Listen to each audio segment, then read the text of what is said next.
회장님 또 문자가 왔습니다. 읽지 마. 대신 누가 보냈는지부터 잡아. 그리고요. 그 사람이 병원으로 오고 있어요. 이제 본격적으로 들어가 볼게요. 구독해두면 다음 이야기까지 자연스럽게 이어집니다. 수술실 문이 열리고 고비는 넘겼습니다라는 말이 떨어진 뒤에도 복도는 한동안 제자리로 돌아오지 못했어요. 누군가는 울음을 삼켰고 누군가는 두 손을 모아 기도하듯 고개를 숙였죠. 김다정은 얼굴을 감싸 쥔 채 조용히 무너졌습니다. 방금 전까지는 참아냈는데 이제는 더는 참을 이유가 없어진 표정이었어요. 이상철은 아내의 등을 쓸어내리며 숨을 가라앉혔습니다. 말은 길지 않았어요. 괜찮아 같은 말이 오늘은 너무 가벼워 보였거든요. 대신 손이 움직였습니다. 등을 쓸어내리고 어깨를 감싸고 그 자리에서 함께 서 있는 것. 그게 오늘 밤의 위로였죠. 지은호는 중환자실 유리문 앞까지 가지 못하고 한 발짝 뒤에서 지역을 바라봤습니다. 창백한 얼굴, 분주하게 오가는 간호사의 손, 모니터 위에서 꾸준히 이어지는 파형. 눈앞에 있는데도 마음은 한참 먼 곳에 있는 느낌이 들었어요. 기쁨이 먼저가 아니라 이제야 숨이 들어온다는 감각이 먼저였습니다. 박진석은 의사에게 짧게 고개를 숙였습니다. 고생 많으셨습니다. 그 인사는 깔끔했지만 눈빛은 단단했어요.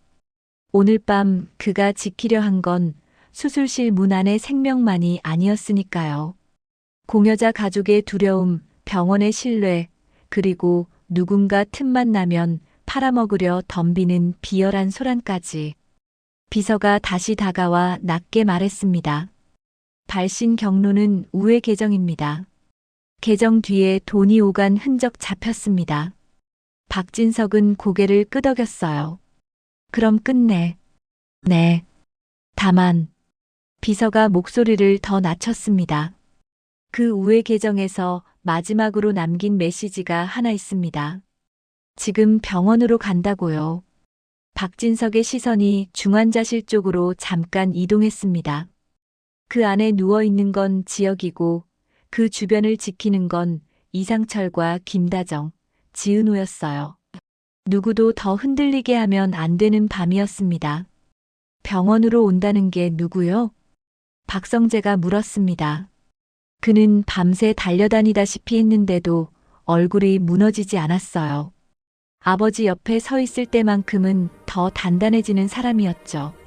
비서가 숨을 삼켰어요. 아까 계단에서 잡힌 기자랑 연결된 쪽입니다. 직접 오는 건 중간 전달자일 확률이 큽니다.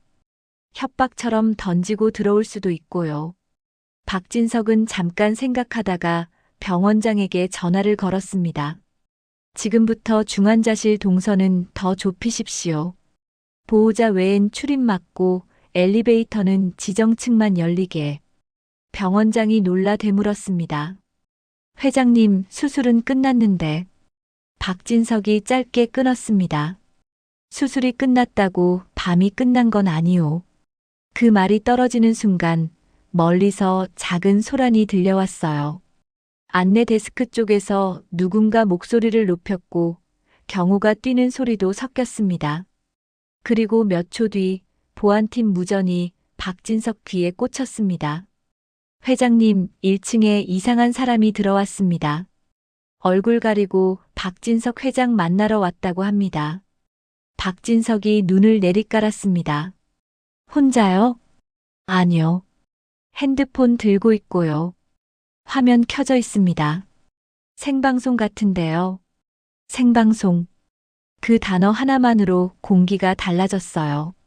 김다정이 이쪽 말을 듣지는 못했지만 박진석은 지금 여기서 단 하나라도 세면 안 된다는 걸 알았습니다. 공여자 가족이 가장 두려워하던 장면이 바로 그거였거든요. 누군가의 비극이 컨텐츠가 되는 순간 박진석이 성재를 바라봤습니다. 성재야, 내 아버지, 막아. 중환자실 쪽으로는 한 발도 못 오게. 성재는 짧게 고개를 끄덕이고 곧장 뛰었습니다. 수빈은 그 뒤를 따라가려다 멈췄어요. 지금 자신이 앞에 나서면 더 일이 커질 것 같아서요. 대신 수빈은 숨을 골랐습니다. 그리고 지은우 쪽으로 다가가 조용히 말했어요. 언니 지금 아래에서 소란이 있어. 우리 여기 지켜야 할 것 같아. 지은우는 무슨 말인지 바로 알아챘습니다. 표정이 굳었지만 목소리는 낮게 유지됐어요. 여기서 끝내야 해. 그 시각 병원 1층 로비. 모자를 눌러쓰고 마스크로 얼굴을 가린 여자가 서 있었습니다. 사람들은 처음엔 몰라봤지만 누군가 휴대폰 화면을 힐끔 보더니 입을 틀어막았어요. 유튜브에 나온 그 사람이라는 속삭임이 퍼졌고 그 속삭임이 다시 소문처럼 번졌습니다. 여자는 휴대폰 카메라를 자신 쪽으로 돌렸습니다. 화면 속엔 조명도 세팅도 없는 병원 로비가 그대로 담겼어요. 그런데도 여자는 마치 준비된 무대에 선 사람처럼 입술을 열었습니다. 나 더는 참을 수가 없어요. 목소리가 떨렸지만 그 떨림이 진짜인지 연기인지 구분하기 어려웠습니다. 여자는 한번 울먹였다가 곧바로 눈빛을 단단히 세웠어요. 당신들 다 속고 있어요. 박진석이라는 사람 내가 여기까지 오게 만든 사람입니다. 보안팀이 달려와 막으려 했지만 여자는 한 발 물러서며 카메라를 더 높이 들었습니다. 지금도요. 저 사람은 병원 안에서 또 무슨 일을 하고 있는지 아세요? 그 말이 로비에 울리자 몇몇이 휴대폰을 들어 올렸어요. 촬영이 시작되는 순간 사건은 눈덩이처럼 커집니다. 박진석이 그걸 몰랐을 리 없었죠. 곧 성재가 로비로 내려왔습니다. 숨이 가빴지만 얼굴은 차분했어요. 성재는 여자를 향해 한 걸음 다가가 말했습니다. 여기서 이러면 안 됩니다. 여자가 고개를 획 들었습니다. 넌 너도 똑같아. 아버지 편이지. 성재가 짧게 숨을 내쉬었습니다. 지금은 편이 문제가 아니에요. 환자들이 있고 공여자 가족도 있습니다. 여자가 비웃듯 웃었습니다. 공여자 가족? 그게 왜 나랑 상관인데? 나도 가족이었어. 26년을 당신, 그 시간은 몰라. 여자의 손이 떨렸어요. 카메라를 들고 있는 손이 흔들려 화면이 잠깐 기울었습니다. 그 흔들림이 순간적으로 진짜처럼 보였습니다. 여자는 이를 악물었고 눈에 눈물이 맺혔어요. 나도 사람인데 실수할 수도 있잖아. 여자의 목소리가 갈라졌습니다. 근데 그 사람은 한 번도 날 사람 취급한 적이 없어. 지금도 그래. 내 얘기는 듣지도 않고 날 미친 사람 취급해. 성재는 한 발짝 더 다가가지 않았어요. 지금 가까이 가면 여자가 더 흥분할 수 있다는 걸 알았죠. 대신 낮게 천천히 말했습니다. 지금은 내려놓으세요. 카메라부터. 여자가 고개를 흔들었습니다. 안나. 이거라도 없으면 난 진짜 끝이야. 그 말이 로비 바닥에 떨어졌을 때 수빈이 뒤늦게 내려와 성재 곁에 섰습니다. 수빈의 손끝이 차갑게 굳었어요. 오빠. 성재가 수빈을 잠깐 바라봤습니다. 괜찮아라는 말은 하지 않았어요. 대신 수빈의 손을 살짝 잡아줬습니다. 놓치지 않겠다는 신호 같았죠. 여자는 그 손을 보자 더 크게 흔들렸습니다. 그래, 너희는 이렇게 손잡고 서 있네. 다 가지네. 여자의 시선이 번쩍 어딘가를 찾았습니다. 박진석은 어디 있어? 당신 지금 당장 내려오라고 해. 나 오늘 여기서 끝낼 거야. 성재가 단호하게 말했습니다. 못 만납니다. 그 한마디가 방아쇠가 됐어요. 여자의 숨이 가빠졌고 손이 더 크게 흔들리며 화면이 사방으로 흔들렸습니다. 로비 사람들이 웅성거리기 시작했고 누군가는 저 사람 위험해 보인다고 말했어요. 여자는 갑자기 웃었다가 울었습니다. 감정이 한 줄로 곧게 가지 못하고 휘청거렸어요. 그래, 그래, 못 만나게 하겠지. 다들 나를 미친 여자라고. 그리고 여자는 카메라를 더 가까이 들이밀었습니다. 좋아. 그럼 여기서 말할게. 박진석, 당신이 날 이렇게 만들었어. 성재가 보안팀에 손짓했습니다. 촬영 중단시키고 로비 정리하세요. 보안팀이 다가오자 여자는 뒤로 물러섰습니다. 그리고 그때 여자의 입에서 아주 낮은 말이 새어나왔어요. 나 무서울 거야.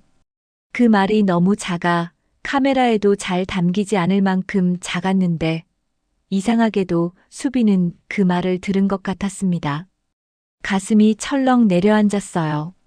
무서운 건 협박이 아니라 사람이 자기 자신을 잃어버리는 순간이니까요. 성재는 숨을 고르고 여자를 향해 마지막으로 말했습니다. 여기서 멈추세요. 지금은 당신을 위해서도. 여자는 고개를 들었습니다. 눈물이 볼을 타고 내려왔는데 손등으로 닦지도 못했어요. 카메라를 놓는 순간 자신이 사라질 것 같은 얼굴이었습니다. 그리고 그때 엘리베이터 쪽에서 묵직한 발소리가 들려왔습니다. 박진석이 내려온 겁니다. 성재가 아버지하고 부르려는 순간 박진석이 손을 들어 말했습니다. 조용히. 그러나 확실하게. 여기서 끝내자. 여자가 박진석을 보며 몸을 떨었습니다. 당신. 박진석은 한 발짝도 급하게 다가가지 않았어요. 대신 아주 낮게 사람들 앞에서 더는 커지지 않게 말했습니다. 당신, 지금 멈추지 않으면 또 다른 사람이 다친다.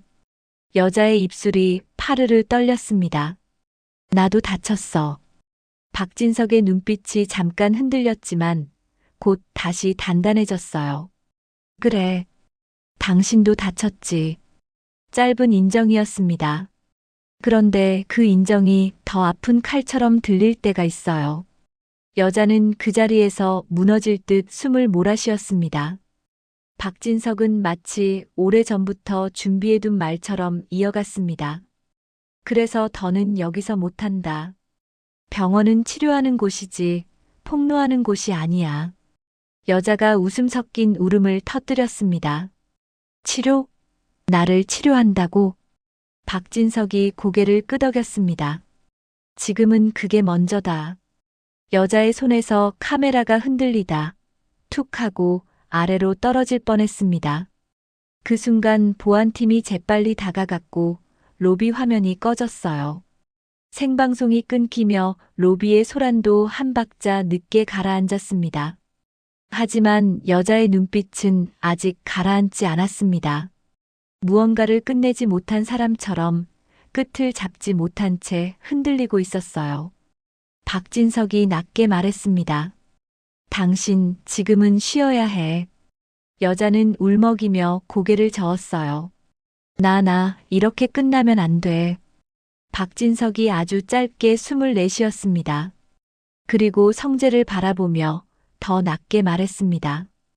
의사 부르자. 여기서 더 커지기 전에. 그 말이 떨어진 순간 수빈은 성재의 손을 더 꼭 잡았습니다. 무서울 거야 라고 말하던 여자의 얼굴이 계속 떠올랐거든요. 그리고 위층 중환자실 유리문 너머 아직 잠든 지역의 모습도요. 오늘 밤은 살렸습니다. 이제 남은 건 이 밤이 또 누군가를 망가뜨리기 전에 어디까지 지켜낼 수 있느냐였어요. 로비의 생방송이 꺼지자마자 공기는 잠깐 멈춘 것처럼 조용해졌어요. 아까까지만 해도 사람들 입에서 작은 탄식이 새어나오고 휴대폰 화면이 여기저기 반짝였는데요. 화면이 꺼지니까 그제야 모두가 여기가 병원이라는 사실을 다시 떠올린 얼굴이었습니다. 누군가 기침을 했고 누군가는 괜히 옷깃을 고쳐주었어요. 소란이 가라앉는 순간이란 늘 어색하고 동시에 무섭죠. 방금 벌어진 일을 아무 일 아닌 것처럼 덮어야 할 것 같아서요. 고성이는 로비 한가운데 서서 숨을 몰아쉬었습니다. 마스크 안쪽이 젖었고 손끝이 떨렸어요. 생방송이라는 마지막 끈을 놓친 사람처럼 눈이 허공을 훑었습니다. 뭘 붙잡아야 할지 몰라서요. 박진석은 가까이 다가가지 않았습니다. 한 걸음만 더 가도 고성이가 폭발할 수 있다는 걸 알고 있었어요. 지금 고성희의 감정은 분노라기보다 공포에 가까웠습니다. 사람을 가장 위험하게 만드는 건 분노가 아니라 공포가 방향을 잃을 때니까요. 박진석이 낮게 말했습니다. 당신 여기서 더 하면 안 돼. 고성희가 웃음 섞인 울음을 흘리며 고개를 저었어요. 나는 나 없으면 아무도 내 말 안 들어. 박진석의 시선이 잠깐 내려갔다가 올라왔습니다.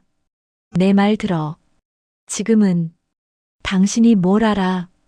고성희가 목소리를 높이려다 스스로 멈칫했습니다. 이미 생방송은 끊겼고 이제 남은 건 로비 사람들의 시선뿐이었어요. 그 시선이 무서웠습니다. 또 시작이네라는 표정들이요. 박진석은 고성희를 자극하지 않으려고 말끝을 더 낮췄습니다. 지금 위에 지혁이가 누워있어. 고성희의 눈이 흔들렸어요. 순간적으로 지혁이라는 이름이 왜 나오는지 이해가 안 된 얼굴이었습니다. 박진석이 이어 말했어요. 심장이식 수술을 끝냈어. 겨우 고비 넘겼다. 고성희가 숨을 들이켰다가 내쉬었습니다. 무언가가 가슴을 치는 듯한 표정이었지만 그 감정은 끝까지 정리되지 못했어요. 고성희는 잠깐 말이 없었다가 억지로 비웃듯 웃었습니다. 그래서 내가 여기 오면 안 된다는 거야? 박진석이 고개를 끄덕였습니다. 그래서가 아니라 지금 당신이 여기서 무너뜨리면 그 아이 주변도 다 무너진다. 고성희가 이를 악물었어요. 그럼 나한테는 아무도 안 무너져. 박진석이 한 박자 늦게 대답했습니다. 당신도 무너졌지. 그 인정이 고성희를 더 흔들었습니다. 사람은 인정받고 싶어서 소리치는데 정작 인정받는 순간 더 무너질 때가 있어요. 고성희는 눈을 크게 뜨지 못하고 시선을 바닥으로 떨궜습니다. 그때 성재가 조용히 다가와 박진석 옆에 섰습니다. 수빈도 한 발짝 뒤에서 숨을 죽였어요. 성재는 로비를 둘러봤습니다. 구경하던 사람들, 휴대폰을 아직 손에서 놓지 못한 사람들. 이 상황이 계속 길어지면 위층까지 번진다는 걸 알았죠. 성재가 낮게 말했습니다. 아버지, 위층 보호자들 불안해하고 있어요. 박진석이 짧게 고개를 끄덕였습니다. 알아. 그리고 박진석은 고성희에게 한 번 더 말했습니다. 당신, 지금은 쉬어야 해. 고성희가 고개를 저었습니다. 나를 또 가둬? 또 정신병원? 박진석의 시선이 잠깐 흔들렸다가 다시 단단해졌습니다. 가두는 게 아니라 멈추는 거야. 뭘 멈춰? 고성희의 목소리가 다시 높아지려 했습니다. 그 순간 박진석이 아주 짧게 말을 끊었습니다. 당신 자신을. 그 한마디가 고성희를 멈추게 했어요. 고성희는 입술을 열었다 닫았다 반복하다가 결국 아무 말도 못했습니다. 고성희가 지금까지 해온 것들, 거짓말, 왜곡, 사람을 도구로 삼은 선택들. 그 끝에서 고성희는 결국 자기 자신도 도구처럼 다뤄버렸다는 사실이 순간적으로 가슴을 찔렀던 거죠. 박진석이 병원장을 향해 고개를 끄덕였습니다. 의사 부르십시오. 병원장이 서둘러 통화했고 곧 정신과 당직위가 내려온다는 답이 왔어요. 박진석은 그 사이에도 사람들을 정리했습니다. 로비를 비우고 엘리베이터 앞을 막고 중환자실 동선을 다시 한번 확인했어요. 지금은 작은 소문 하나도 위험했습니다. 공여자 가족이 가장 두려워하는 게 다시 시작될 수 있으니까요. 수빈은 그 모습을 지켜보다가 문득 가슴이 답답해졌습니다. 박진석이 너무 정리하는 사람처럼 보여서가 아니라 그 정리 뒤에 숨어 있는 후회가 느껴졌기 때문이에요. 수빈은 성재의 옆구리를 살짝 당기듯 말했습니다. 오빠 아버지, 저렇게까지. 성재가 아주 작게 대답했어요. 오늘 밤은 누구든 무너지면 끝이야. 수빈이 고개를 끄덕였습니다. 끝이라는 말이 이상하게도 위로처럼 들렸어요. 끝을 내야 다음이 오니까요. 잠시 뒤 정신과 당직이가 로비로 내려왔습니다. 중년의 여자 의사였고 표정이 차분했습니다. 의사는 먼저 박진석에게 상황을 짧게 들은 뒤 고성희에게 천천히 다가갔어요. 고성희 씨. 고성희가 고개를 들었습니다. 눈이 붉었고 호흡이 가빴어요. 의사는 눈을 마주치며 부드럽게 말했어요. 지금 많이 힘드시죠? 고성희는 비웃듯 웃었습니다. 힘든 거요? 나 죽을 것 같아. 의사가 고개를 끄덕였습니다. 그래요. 그럴 수 있어요. 지금은 우선 숨부터 같이 맞춰볼까요? 의사는 손바닥을 천천히 위아래로 움직이며 호흡을 유도했습니다. 고성희는 처음엔 거부했지만 숨이 가빠서 결국 따라했어요. 몇 번 반복하자 목소리가 조금 낮아졌습니다. 의사가 물었습니다. 지금 어디가 가장 무서우세요? 고성희가 입술을 떨며 말했습니다. 사람들 다 나를 봐. 그 시선이 무서우세요. 그 시선 속에서 내가 없어질 것 같아요? 고성희가 잠깐 멈칫했습니다. 그 질문이 정확히 심장을 찔렀거든요. 고성희는 고개를 끄덕였습니다. 나 아무도 아니게 되는 거. 의사가 고개를 끄덕였습니다. 그래요. 지금은 그 공포가 너무 커져 있어요. 그래서 조금 쉬어야 해요. 박진석은 그 말을 들으며 표정을 바꾸지 않았습니다. 그러나 손끝이 아주 잠깐 굳었어요. 고성희가 공포에 휩싸인 이유가 단지 오늘의 사건 때문만은 아니라는 걸 알았죠. 박진석은 고성희가 어떤 사람인지, 어떤 거짓말을 해왔는지, 어디까지 망가뜨렸는지 분명히 알고 있었습니다. 그런데도 그 공포가 인간적인 부분이라는 것도 부정할 수 없었어요. 그게 가장 지독한 지점이죠. 미워해야 하는데 완전히 미워지지 않는 순간, 의사는 고성희에게 작은 진정제를 권했습니다. 이 약은 지금 불안이 너무 커서 몸을 조금 쉬게 하는 용도예요. 잠깐만요. 고성희는 약봉지를 보자 반사적으로 뒤로 물러섰습니다. 나 또 약 먹이고 가두려고. 의사가 고개를 저었습니다.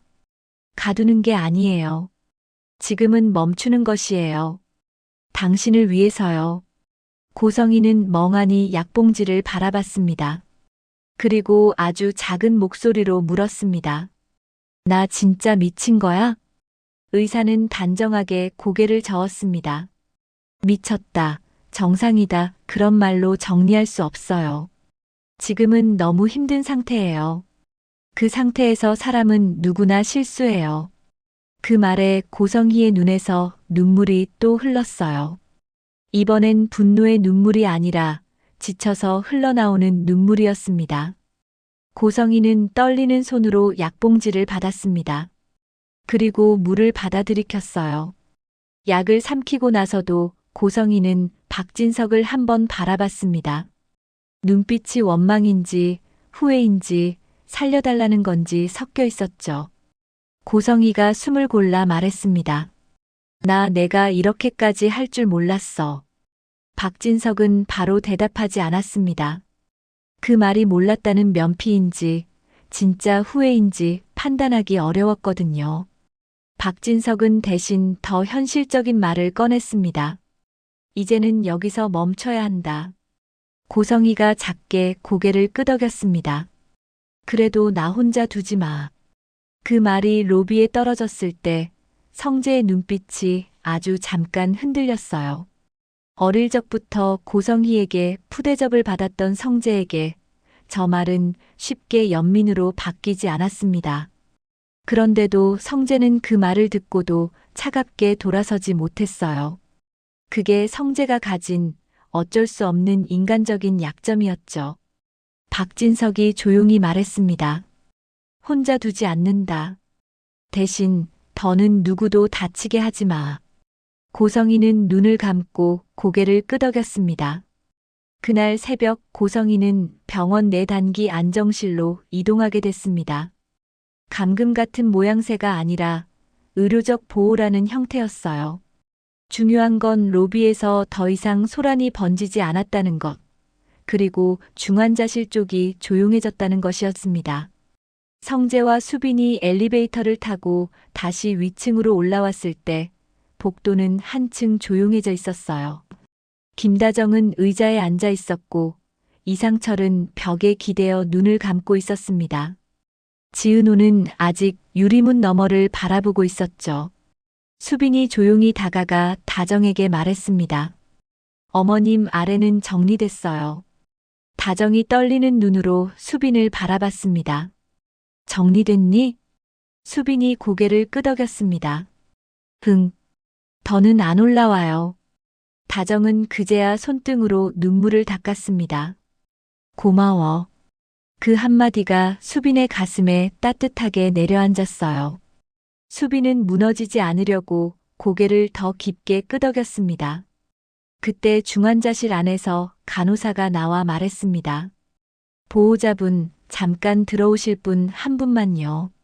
다정과 이상철이 동시에 일어섰지만 간호사는 조심스럽게 덧붙였습니다. 환자분이 잠깐 눈을 뜨셨어요. 의식이 또렷하진 않지만요. 그 말에 지은호가 숨을 멈췄습니다. 그리고 이상철이 다정을 바라보며 말했어요. 여보, 당신이 들어가. 다정이 고개를 저었습니다. 아니, 당신이. 이상철이 손을 내밀어 다정의 손을 꼭 잡았습니다. 당신이 들어가. 엄마 얼굴부터 보여줘야지. 다정은 울먹이며 고개를 끄덕였습니다. 다정이 유리문 안으로 들어가는 순간 지은호는 그 자리에 그대로 서서 두 손을 꼭 맞잡았습니다. 속으로만 빌었어요. 제발, 제발. 성재는 수빈의 손을 잡았고 수빈은 입술을 깨물었습니다. 오늘 새벽은 정말 많은 사람의 마음을 시험하고 있었어요. 그리고 그때 박진석의 비서에게서 작은 알림이 다시 왔습니다. 우회 계정 자금 흐름, 최종 연결점 확보. 익숙한 이름이 하나 나옵니다. 비서가 박진석에게 화면을 내밀었고 박진석의 눈빛이 순간 굳었습니다. 그 이름은 밖에서 끝난 줄 알았던 사람이었습니다. 이미 사라졌다고 믿었던, 하지만 아직 남아있던 줄. 박진석이 아주 낮게 말했어요. 그래, 아직 끝이 아니었군. 오늘 밤의 소란은 막았습니다. 하지만 소란을 만든 근원은 아직 도망치지 못한 채 어딘가에 숨어 있었어요. 그리고 그 근원이 다시 움직이기 시작한 순간 박진석은 알았습니다. 다음은 단순한 정리가 아니라 완전히 매듭을 짓는 싸움이 될 거라는 걸요. 박진석의 비서가 화면을 내밀었을 때 이름 한 줄이 낯설지 않게 눈에 걸렸습니다.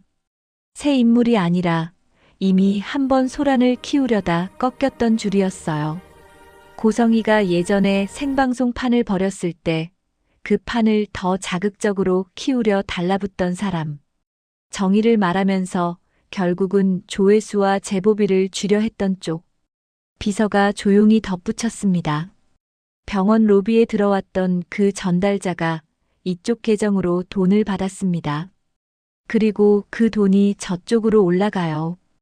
이 이름 회장님도 아실 겁니다. 박진석은 화면을 오래 보지 않았습니다.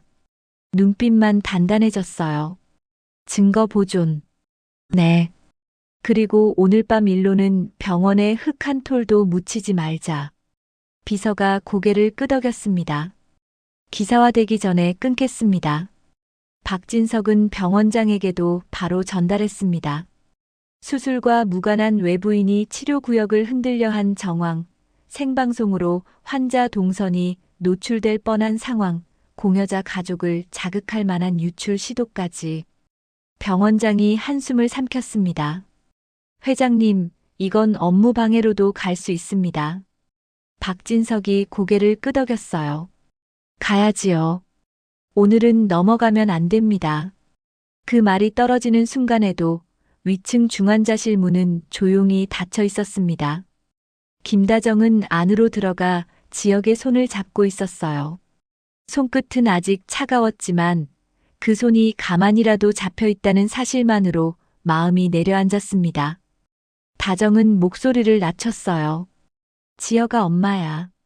모니터 소리만 들리던 방 안에서 지혁의 눈꺼풀이 아주 천천히 떨렸습니다. 제대로 뜨지 못한 채로도 어딘가를 찾는 듯 했어요.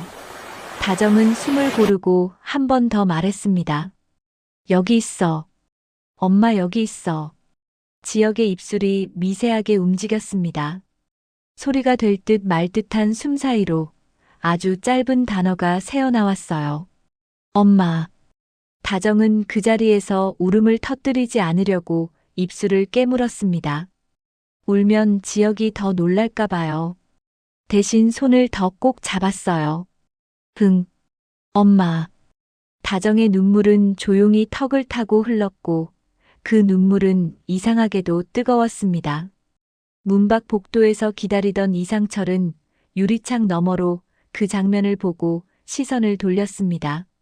아내가 무너지지 않으려 애쓰는 모습, 아들이 아주 잠깐이라도 돌아왔다는 신호. 그 두 가지가 한꺼번에 올라오면 이상철도 더는 견딜 수 없을 것 같았죠. 이상철은 벽에 이마를 살짝 댄 채 숨을 길게 뱉었습니다. 살아줘서 고맙다는 말이 목까지 차올랐지만 그 말은 오늘은 소리로 만들지 않았습니다. 잠시 뒤 다정이 문을 열고 나왔습니다. 얼굴이 젖어 있었는데도 눈빛이 달라져 있었어요. 무너진 눈빛이 아니라 붙잡은 눈빛이었습니다. 다정은 지은호를 바라봤습니다. 은호야.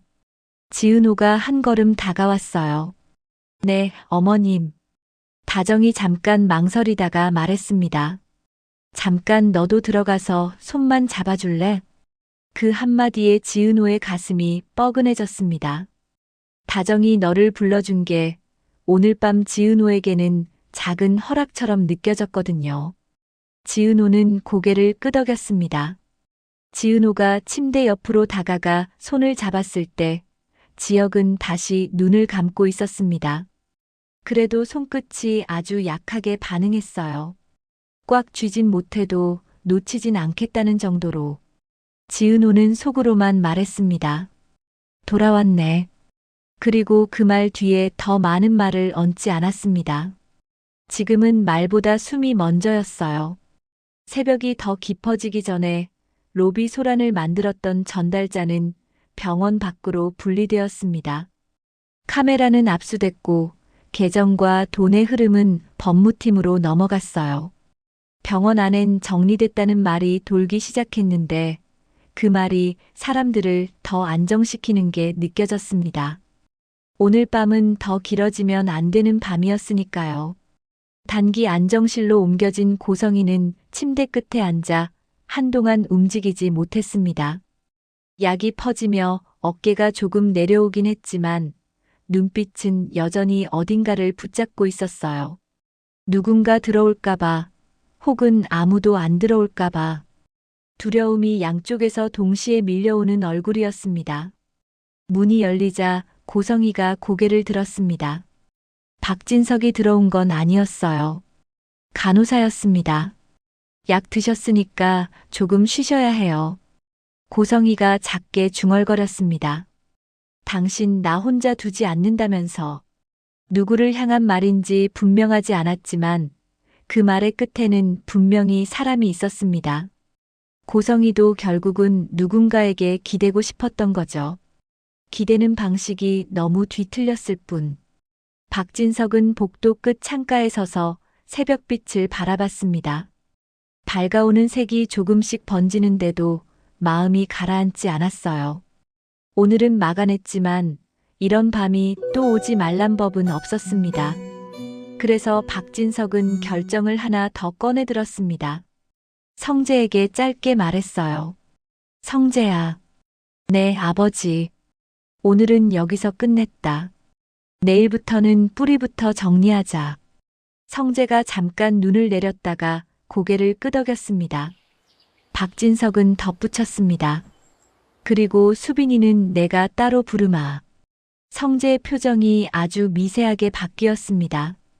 놀람보다 안도에 가까웠어요. 알겠습니다. 박진석은 마지막으로 중환자실 방향을 바라봤습니다. 유리문 너머 사람들이 다시 숨을 쉬고 있었습니다. 오늘 밤은 살렸고 오늘 밤은 끝냈습니다. 이제 남은 건 더는 이런 밤이 돈과 조회수의 재료가 되지 않게 만드는 일이었어요. 박진석은 조용히 고개를 끄덕였습니다. 이건 복수가 아니라 정리였습니다. 그리고 누군가에게는 늦게라도 찾아온 책임이었죠. 끝까지 시청해 주셔서 감사합니다. 계속 이어지는 이야기 구독해 주시면 다음 편에서 만나실 수 있습니다. 항상 행복한 날 되시기를 응원합니다.